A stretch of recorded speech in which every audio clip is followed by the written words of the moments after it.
So we're going to be looking at some pro revenges. My trousers are completely wet right now, not for any sexually related reason, and my internet is not working very well. It's raining outside, hence why my trousers are wet. But let's look at some of these pro revenges. Alright, this one is getting my neighbor evicted. This happened about 2 years ago, so it might not include every detail. Our crazy neighbor, I will call Chad, didn't know what living in a neighborhood was like. As soon as we moved into the house, a very nasty storm moved into the area. It blew down the fence of our yard, along with everyone else's in the neighborhood. Within days, which is not enough time for a fence repair guy to get a quote, we had multiple papers on our door and in our mail demanding we put a new fence up. In Texas, state law states that the shared fence in between both of our yards, was shared property. So legally, we could have made her pay for half the cost. But we did not want to get in trouble with our new HOA, so we paid the entire cost. This behaviour from Chad only got worse. We have owned 2 dogs throughout our lives. Sometimes, like all dogs do, our dogs would bark at squirrels, rabbits, and other dogs. Our neighbour would constantly report us to HOA for loud dogs, which is not an offence except for at late hours, which is not when this occurred. The HOA would warn us for a fine, to which we would reply, "This is a city issue, so if you have a problem, go to the city." Of course, Chad would not and only go to the HOA. It gets worse. This neighbour is mentally insane. She would report us for getting leaves in her yard, and she put up 10 cameras around the back of her house and even on the median fence.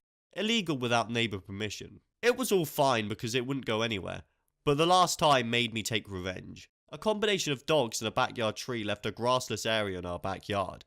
We bought about 2 patches of lawn turf so we could patch in the area. Within a day of 2 wooden pallets of grass in our driveway, we get fined by the HOA for having them in our driveway. I go over to complain to our neighbour, who obviously reported it, who says I'm not the one breaking the rules. This sets me off. Chad had built a sidewalk in their backyard to walk their dog on. Mentally insane. So I take up our city's legal documents to report it. After asking them to remove it, they said they could build it because it was on their property. The city investigates, and after 3 days of filing the report, they demand Chad to remove it because it was built without a permit. The city also cites Chad not owning 2 trees in the front yard, city law, to which they claim their 2 shrubs were trees. I wasn't told everything, but Chad got evicted for multiple infractions and failing to remove illegally built sidewalks and patios. We now have a very nice family living next door who are happy to live the neighbourhood life. This is all because my dog barked too loud. I mean, I'm kind of glad he just got evicted. He's a bit of a snitch, really, if you think about it. He just kept telling on things that weren't even a thing. Like, I don't see how the HOA could report, like, you know, fine them if what they were doing isn't illegal or isn't against anything. So, I don't know. I'm not a property expert, honestly, but it's still satisfying knowing that that dude got evicted, if you think about it.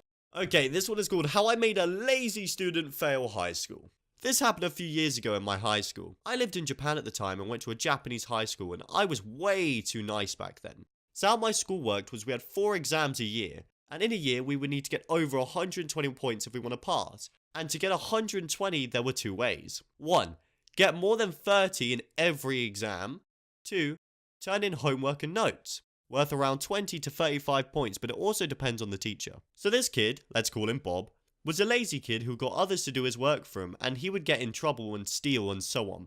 In class, pretty much every day he was asleep and would ask me to help him. And being the nice idiot I was, I let him copy my note. Until one day, I noticed the note wasn't in my locker where I left it. I have memory problems. Little things, not really bad. So I couldn't figure out if I lost it, but was sure I had it in my locker, and spent at least 2 hours at my desk retracing my steps. Since I couldn't turn in my note, and I didn't do very well in the exam, I had to attend summer school. Didn't go well because I can't read Japanese very well. Bob was also there because he didn't get enough points in his exams. And then I saw in his bag my notebook with my name crossed out and replaced with his name. I confronted him, but all he said was, "What? No, this is mine. You probably lost it, dumbass." I'm not exactly sure if he turned it in though. I was pissed. And then I started coming up with my plan like everyone does. I knew he wouldn't add anything else to that note because he wanted someone else to do the work, so I started using a blank note. My handwriting is terrible, and the teachers know what it looks like, so instead of trying to make it neat and as clean as possible, I started my normal handwriting and it was terrible. 6 months later, the exam was coming up, and we all needed to turn in our notes and assignments. So I left my locker unlocked and waited till my note was gone, and 2 days later it disappeared. And then I kept my eye on Bob at that point. I knew he didn't even look to check the note. Then we all got our test results and stuff, and I was called to the teacher's office. The conversation went like this. "Teacher, where's your note?" I don't know. I had it in my locker, but the next day I couldn't find it. Well, is this your note? Yeah, how'd you get it? Bob turned it in. God damn it, the name Bob. So he stole it? Yup. Okay, can I have the points back?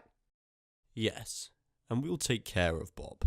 I made that sound a lot more sinister than I wanted to. He gets up and dismisses me. Then I went to my class and sat in my seat. Bob comes up and starts talking. Bob, how did you do? Not good, I'm afraid. Someone stole my notes. Bob giggles. Oh wow, that sucks. You have to redo second grade. 13th grade. No, but I know someone who will. Oh really? Who is that? Nope, it's a secret, but I'll give you a little bit of info on it. I let them steal my note. What do you mean? There is one person in this entire building with the handwriting in that note, and the teachers know it.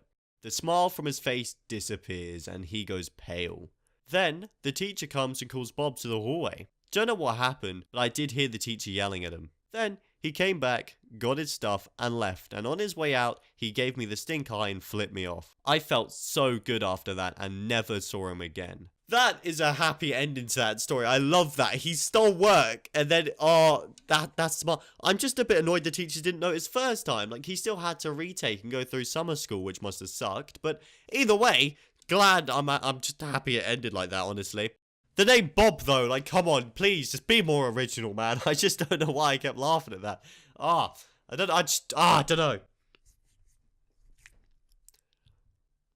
But anyway, that's it for Pro Revenge this time. I hope you guys have enjoyed. Please like, subscribe, and I'm going to be making some more of these because these are fun. So yeah, I'll see you in the next one.